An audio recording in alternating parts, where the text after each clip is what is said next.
অনেকে এ ধরনের কথা বলছেন যে বাংলাদেশে আরবের ইসলাম চাই না, ফার্সিয়ান ইসলাম চাই না, তার্কি ইসলাম চাই না, কি চাই? বাংলার ইসলাম চাই। এরকম একজন প্রবক্তা কিছুদিন আগে তিনি ইনিবিনি এই ধরনের কথাই বলার চেষ্টা করেছেন, আমি লক্ষ্য করেছি।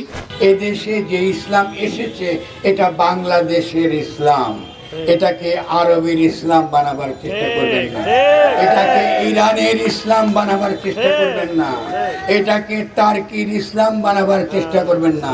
এখানে বাংলা ইসলাম বলতে এই মানুষগুলো যেটা প্রতিষ্ঠা করতে চাচ্ছে সেটা হলো লালনবাদ, তথাকথিত মানবতাবাদ, যেটা নাস্তিক্যবাদের চাইতে আরো ভয়াবহ। একজন মুসলমানও বেঁচে থাকতে এই শয়তানি তন্ত্র এই দেশে প্রতিষ্ঠা হতে দিবে না। 2.2 এরপরে 5 পয়েন্ট আজ আপনি সেবা করতে পারবেন। বিশেষ করে এই মতবাদ যারা বলে এরা প্রায় সবগুলা গাঞ্জা নির্ভর, তারা গাঞ্জা খায় নিয়মিত। তাদের এই গাঞ্জা খাওয়াকে হালাল করার জন্য নানা রকমের যে আকাম কুকাম আছে সেগুলো হালাল করার জন্য যদি কোরআন হাদিস থেকে হালাল করা সম্ভব হবে না, এই জন্য এটাকে বাংলার ইসলাম নাম দিয়া আলাদা করে এটাকে তারা গাঞ্জা খাওয়ার বৈধতা তারা চাচ্ছে। আসলে গণতন্ত্র, এই গণতন্ত্র বাংলাদেশে গণতন্ত্রের যে চর্চা আমরা দেখে আসছি এত বছর, আমার প্রশ্ন হলো বাংলাদেশে গণতন্ত্রের চর্চা যেটা চলে আসছে, চলমান বা স্টাবলিশড আছে আমরা জানি, সেটা কি? সেটা হলো রাতে ভোট করে ফেলা। বাংলাদেশে গণতন্ত্রের চর্চা হলো কি? বিরোধী মতের যারা আছে তাদেরকে নিয়ে আয়না ঘরে ভরে ফেলা, ভিন্ন মতের মানুষদেরকে হুমকি ধামকি দেওয়া, ভয়ভীতি দেওয়া, মামলা হামলা দেওয়া। এই না, যারা ইসলাম নিয়ে এই ধরনের মন্তব্য করছে আমি তাদেরকে প্রশ্ন রাখতে চাই, আপনারা গণতন্ত্র প্রতিষ্ঠার ক্ষেত্রে কি বলেন যে আমরা বাংলাদেশের গণতন্ত্র চাই? এটা কি বলেন? ইসলামকে এদেশ থেকে ধুয়ে মুছে পরিষ্কার করার কোনো উপায় যেহেতু নাই, তারা জানে, এজন্য বিকৃতভাবে ইসলামের নামে শয়তানি মতবাদকে তারা প্রতিষ্ঠা করতে চায়। আমরা সৌদি আরবের ইসলামও চাই না, তার্কির ইসলামও চাই না, ইরানের ইসলামও চাই না, বাংলার ইসলামও চাই না, আমরা চাই কোরআন এবং হাদিসের ইসলাম। অনেকে বাংলাদেশে নদিয়ার ইসলাম বা বাংলা ইসলাম প্রতিষ্ঠার কথা বলছেন।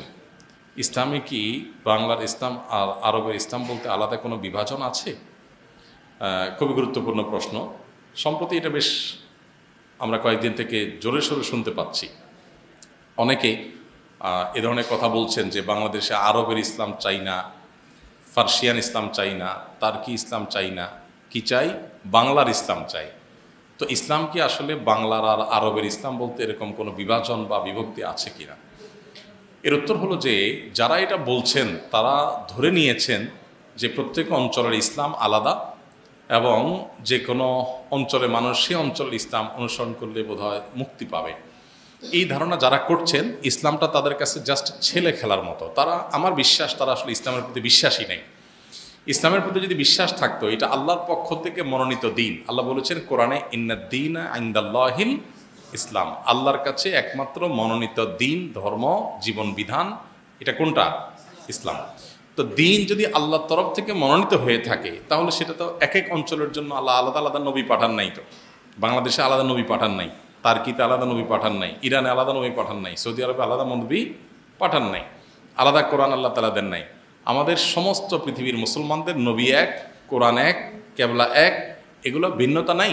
তাহলে ইসলামের ক্ষেত্রে ভিন্নতার কথা যারা বলছেন তারা মূলত ইসলামকে এদেশ থেকে ধুয়ে মুছে পরিষ্কার করার কোনো উপায় যেহেতু নাই, তারা জানে, এজন্য বিকৃতভাবে ইসলামের নামে শয়তানি মতবাদকে তারা প্রতিষ্ঠা করতে চায়। এ হলো তাদের মূল চক্রান্তের জায়গাটা। এখানে তাদের দাবির যে অসারতা, খুবই হাস্যকর একটা দাবি এটা, সেটা বোঝার জন্য আমরা একটা ছোট উপমা দিতে পারি। গণতন্ত্র, এই গণতন্ত্র বাংলাদেশে গণতন্ত্রের যে চর্চা আমরা দেখে আসছি এত বছর, আমেরিকাতে গণতন্ত্রের চর্চা সেভাবে হয় না। পৃথিবীর অন্য অনেক দেশে আছে গণতন্ত্রের চর্চা এভাবে হয় না। গণতন্ত্রের যে জন্মস্থান সে আমেরিকাতে গণতন্ত্রের চর্চা যেরকম হয়, বাংলাদেশে বা আমাদের আশেপাশে অনেক দেশে সেরকম গণতন্ত্রের চর্চা হয় না। আমার প্রশ্ন হলো, বাংলাদেশে গণতন্ত্রের চর্চা যেটা চলে আসছে, চলমান বা স্টাবলিশড আছে আমরা জানি, সেটা কি? সেটা হলো রাতে ভোট করে ফেলা। বাংলাদেশে গণতন্ত্রের চর্চা হলো কি? যে বিরোধী মতের যারা আছে তাদেরকে নিয়ে আয়না ঘরে ভরে ফেলা। বাংলাদেশে গণতন্ত্রের চর্চা কি? ভিন্ন মতের মানুষদেরকে হুমকি ধামকি দেওয়া, ভয়ভীতি দেওয়া, মামলা হামলা দেওয়া। এই না, বাংলাদেশে গণতন্ত্রের এই স্বরূপ যত সরকারি এসেছে বিগত সময়ে, কেউ কম করেছে, কেউ বেশি করেছে, এই টাইপের কাজগুলোই হয়েছে। হয়তো এত অ্যাগ্রেসিভ লেভেলে যায় নাই, কিন্তু কোনো না কোনো পর্যায়ে এসে প্রশ্নবিদ্ধ ছিল। এখন প্রশ্ন হলো, গণতন্ত্র প্রতিষ্ঠা করার কথা যারা বলে, যারা ইসলাম নিয়ে এই ধরনের মন্তব্য করছে, আমি তাদেরকে প্রশ্ন রাখতে চাই, আপনারা গণতন্ত্র প্রতিষ্ঠার ক্ষেত্রে কি বলেন যে আমরা বাংলাদেশের গণতন্ত্র চাই? এটা কি বলেন? ওই ক্ষেত্রে তো আপনারা বলেন না বাংলাদেশের গণতন্ত্র চাই না, আমেরিকার গণতন্ত্র চাই, গণতন্ত্রের কেতাবি গণতন্ত্র চাই, আমাদের দেশে যেটা আছে সেটা চাই না। তো গণতন্ত্রের ক্ষেত্রে আপনি বুঝেন কোনটা ভেজাল আর কোনটা আসল, আপনি কোনটা চান সেটা আপনি ক্লিয়ার করে বলেন। ইসলামের ক্ষেত্রে আসলে বলেন না আমাদের দেশে যেটা আছে ইসলামের নামে ভুল ভাল যা থাকুক এটাই থাকুক। তো এখানে আসলে আমাদের দেশে যে ভুলভাল আছে তা না, দেশের 90 থেকে 95% মুসলমানরাই আলহামদুলিল্লাহ ইসলামের বেসিক বিষয়গুলো সম্পর্কে তাদের ধারণার ভিতরে কোনো মতপার্থক্য নেই, সবাই এক। এখানে বাংলা ইসলাম বলতে এই মানুষগুলো যেটা প্রতিষ্ঠা করতে চাচ্ছে সেটা হলো লালনবাদ, তথাকথিত মানবতাবাদ, যেটা নাস্তিক্যবাদের চাইতে আরো ভয়াবহ। যেই মতবাদের মূল উদ্দেশ্য হলো মানুষকেই ঘুরিয়ে ফিরিয়ে স্রষ্টা বানানো। এরকম একজন প্রবক্তা কিছুদিন আগে তিনি ইনিবিনি এই ধরনের কথাই বলার চেষ্টা করেছেন, আমি লক্ষ্য করেছি। তিনি বলেছেন যে মানুষ আল্লাহর খলিফা। এখানে খলিফা, আল্লাহ কোরআনে যে খলিফা বলেছেন, খলিফা শব্দের কি কি অর্থ আছে, খলিফা শব্দ বলতে আল্লাহ কি বুঝিয়েছেন, তাফসিরে কি কি ব্যাখ্যা এর আছে সেগুলো সম্পর্কে ওনার কতটা ধারণা আছে জানি না। উনি বললেন যে খলিফা মানে ধরে নিয়েছেন প্রতিনিধি, এটাই চূড়ান্ত। যাই হোক, তো মানুষ যেহেতু আল্লাহর প্রতিনিধি, তাহলে মানুষ আল্লাহর প্রতিনিধি হিসাবে মানুষ যা করবে এটাই আল্লাহর কাজ। এটা হলো সেই শয়তানি তন্ত্র, সেই শয়তানি চিন্তা চেতনা বিশ্বাস, যে শয়তানি চিন্তা চেতনা বিশ্বাসে মানুষকেই আল্লাহ, মানুষকেই যার স্রষ্টা বানানো হয়। সবার উপর মানুষ সত্য, তাহার উপর নাই। শুনছেন আপনারা? আমরা বলেছি আল্লাহ সত্য, জান্নাত সত্য, জাহান্নাম সত্য। কোরআন হাদিস আমাদেরকে এই ধারণা দিয়েছে। আর তারা আমাদেরকে বলছে কি, সবার উপর মানুষ সত্য, তাহার উপর নাই, মানে মানুষই সত্য, সৃষ্টিকর্তা নাউজুবিল্লাহ। তো এই তন্ত্র বাংলার ইসলাম নাম দিয়া, নদিয়ার ইসলাম নাম দিয়া, ইন্দো ইসলাম নাম দিয়া এটাকে এদেশে প্রতিষ্ঠা করার চক্রান্ত যারাই করুক, তাদের চক্রান্ত সফল হবে না। তারা জানে না, তারা জানে না ইউরিদিউনা আইয়ুতফিউ নূরাল্লাহ, তারা চায় আল্লাহর আলোকে এই সমস্ত শয়তানি করে নিভিয়ে দিবে। এটা আসলে কোনোদিনই তারা পারবে না। একজন মুসলমানও বেঁচে থাকতে এই শয়তানি তন্ত্র এদেশে প্রতিষ্ঠা হতে দিবে না। মুসলমানদের মধ্যে ছোটখাটো বিষয় নিয়ে যত মত পার্থক্য থাকুক না কেন, তথাকথিত বাংলা ইসলাম নামের লালনবাদ, তথাকথিত মানবতাবাদ এবং এই শয়তানি তন্ত্র, এটা এদেশের 1% মানুষও বিশ্বাস করে না। অতএব এদের লজ্জা হওয়া উচিত, যারা সবসময় সবক দেয় মানুষকে গণতন্ত্রের কথা।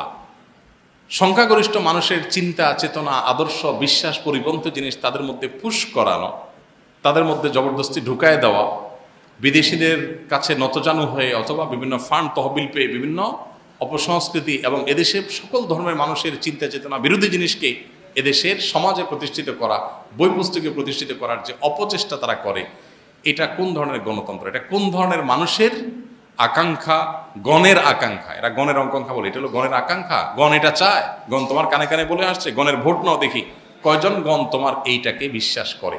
তো এই শয়তানি চক্রান্ত এটা আসলে এদেশে কোনোদিনই বাস্তবায়ন হবে না ইনশাআল্লাহ।